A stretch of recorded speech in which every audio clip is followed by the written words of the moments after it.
Olá, pessoal. Seguindo na ordem aí do conteúdo da disciplina, a última coisa que a gente viu foi a teoria dos jogos, né? Foi o assunto de teoria dos jogos. O assunto de teoria dos jogos é o capítulo 6 do livro. E, e se a gente fosse seguir a ordem, a gente ia ver o capítulo 7, só que a gente vai pular o capítulo 7, tá? Então, só para vocês entenderem o que fala o capítulo 7 é sobre teoria dos jogos evolucionária, tá? Então, além de a gente não usar esse capítulo 7 aí, ele fica assim até meio perdido dentro do livro lá, não é uma coisa que me atrai tanto, sabe? Assim, até tem questões filosóficas ali, talvez, do tipo, você ter que traduzir fenômenos biológicos em números, né? Tá? Então, a teoria dos jogos ela funciona muito bem para coisas que você consegue quantificar. Tá? Daí, quando você vai tentar usar a evolução aí para essas coisas, aí eu acho que é um pouco. Eu acho que não encaixa bem. Tá? Apesar de ter essa área de estudo aí. Né? Inclusive, a tentativa de você misturar assim evolução com essas coisas mais assim com otimização mesmo, né? Porque assim os jogadores estão tentando otimizar do ponto de vista pessoal, né? Mas a gente podia misturar, pensar em otimização num ponto de vista mais geral, né? Isso é uma tentativa trágica, né? Misturar essas duas coisas aí. Em computação a gente tem lá o que a gente chama de algoritmos genéticos, tá? Que, no meu ponto de vista, também é uma ferramenta assim totalmente mal desenvolvida, né? Ela usa lá as ideias de teoria da evolução, reprodução, tal, para tentar bolar algoritmos. Então, assim, a princípio parece uma ideia legal, né? Tal. Vamos usar a evolução como se fosse um algoritmo e aí desenvolver algoritmos baseados nisso, né? Porque a natureza funciona assim. Mas na prática, assim, eu desconheço algum caso de sucesso do algoritmo genético. Né? Então, você tem lá diversas formas de solucionar um problema. Eu não conheço assim aquela que tipo, por exemplo, o algoritmo genético nesse problema é o que melhor resolve o problema. Né? Então tem assim muitas explicações para isso que eu também acho que tem a ver com essa questão de você não saber traduzir exatamente o que acontece na natureza para um fenômeno matemático computacional, né? A própria questão do que não é bem entendida aí tem a ver com o sexo, né? Entre os animais e, né, como é que isso funciona na natureza e por que quando você traduz lá para o computador que você fica bolando gerações, né, umas coisas assim, aquilo ali não reflete bem o que acontece. Tá? Mas enfim, eu não gosto muito do capítulo 7 do livro por esse tipo de coisa que eu acabei comentando aí. Né? E aí a gente pularia para o capítulo 8, mas como o nosso curso é um curso que não tem todo o espaço do mundo, então a gente tem que dar prioridade. Então eu vou falar assim, o próprio capítulo 8 ele é assim, é quase o capítulo inteiro, ele é um capítulo que tem a sessão avançada. Assim. Então você tem uma partezinha que é o capítulo, que é a parte normal e depois o resto é avançado. E a gente acaba sempre não falando aqui a parte avançada, porque a parte avançada é se vocês alguma hora é, quiserem explorar mais a fundo, vocês podem ver a sessão avançada de cada um dos capítulos. Tá? E então assim, o capítulo 8 ele chama-se assim, modelando o tráfego de redes com teoria dos jogos, né? E olha só que legal, né? Depois da gente sofrer lá bastante tempo aprendendo teoria dos jogos, agora a gente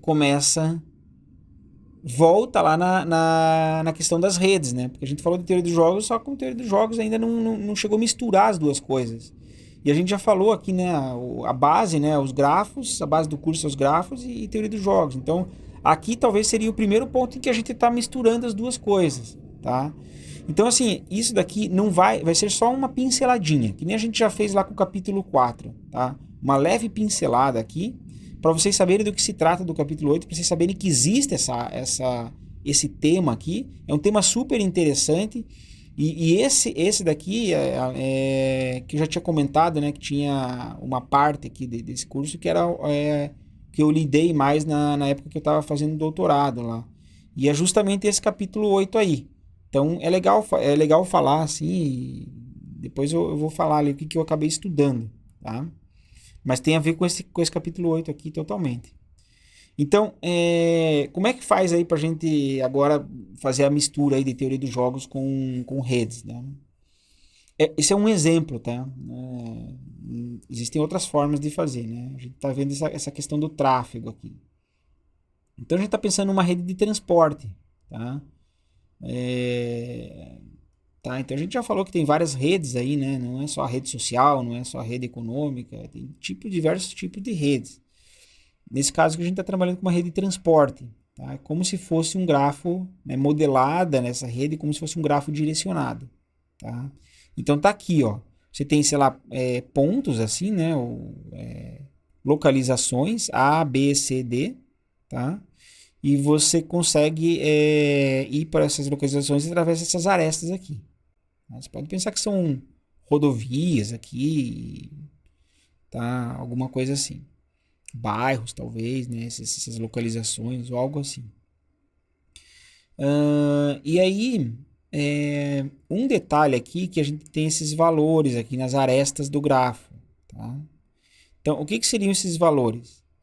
Esses valores seriam o tempo que você leva de ir de um ponto até o outro ponto. Então, por exemplo, do C até o B leva 45 minutos. Do A até o D leva 45 minutos. Tá?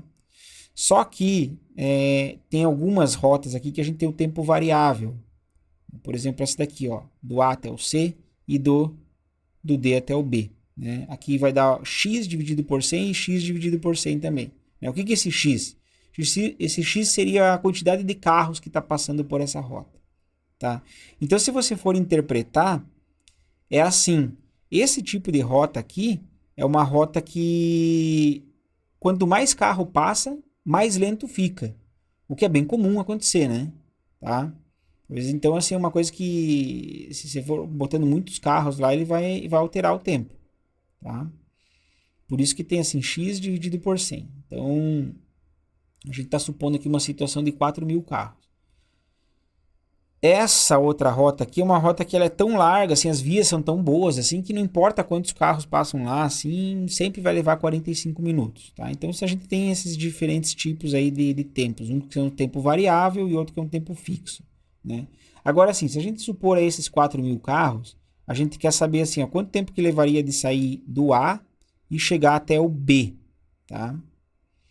Então, se todos os carros pegarem a rota superior, né? Qual que é a rota superior? É o A, C, B, tá?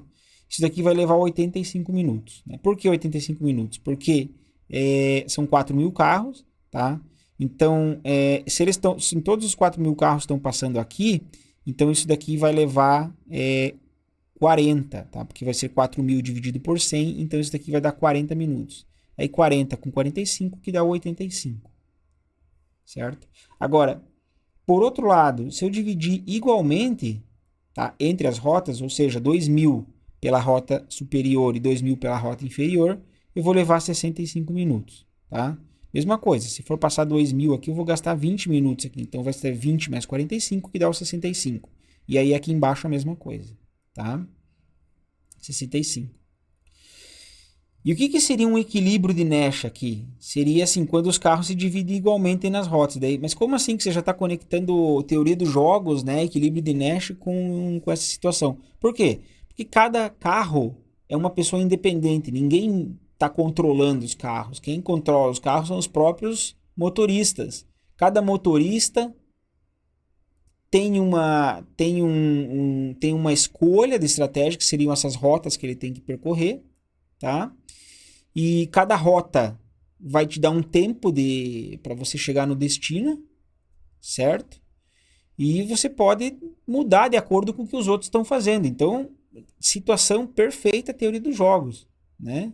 Dá para encaixar perfeitamente. Né? Lembra lá, a teoria dos jogos são 3 coisas, né? Um jogo, né? Três coisas. Jogadores, as estratégias e os payoffs, tá? Jogadores são os carros. As estratégias são as rotas.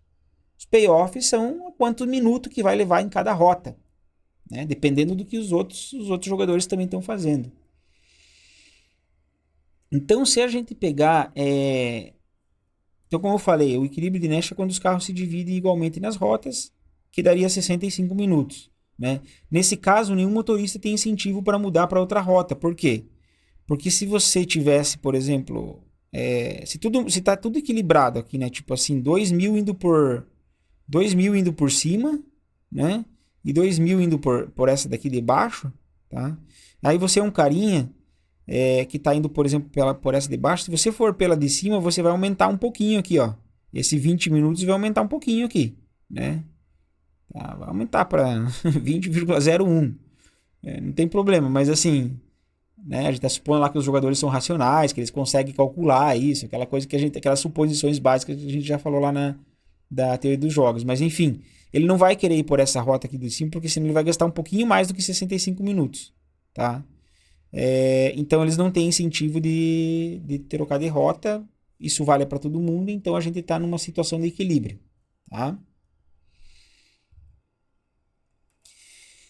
E aí tem assim um negócio que é assim, ó, eu peguei a mesma rede que eu tinha lá antes, só que eu adicionei essa rota aqui, ó, que liga o C até o D por um negócio que leva 0 minutos. Então você pode pensar que é como se fosse, sei lá, uma rampa de acesso para outra rota, né?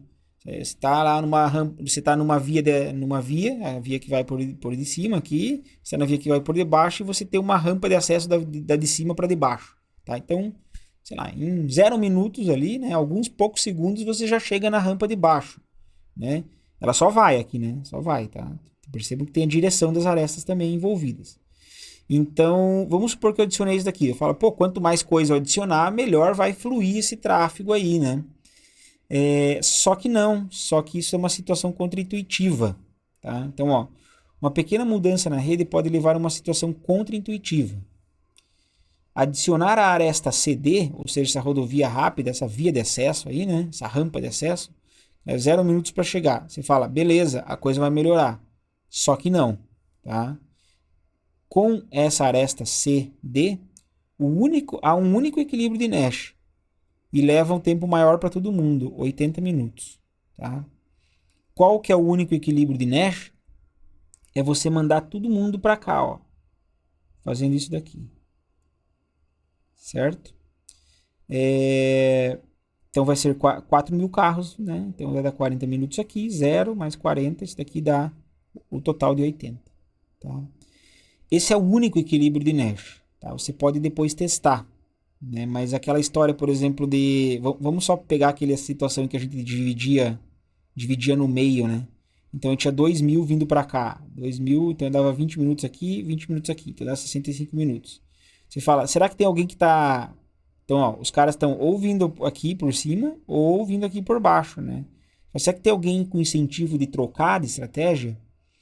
Sim, porque perceba que esses carinhas aqui que estão vindo por aqui, né?